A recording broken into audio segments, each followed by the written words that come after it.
Right, so the next parameter is reverse operation disable. We can also disable the reverse operation in a situation if you don't want motor to run reverse. Okay, this can be in a situation when you want your motor is connected to a conveyor and it is carrying a material from one place to another, and you don't want the reverse motion of the material. In that case, you can disable. Okay, if there is any reverse command from anywhere, it will not run in reverse. So for that we have a parameter 24 which says reverse operation inhibition. 00 is enable, 01 is disable.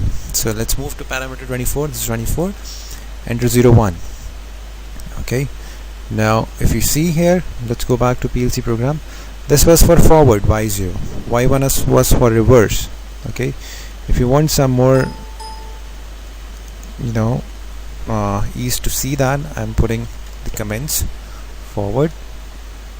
And this is reverse, this was jog, and this was second source. I'll write second frequency source. Okay, so what happens when you go to online?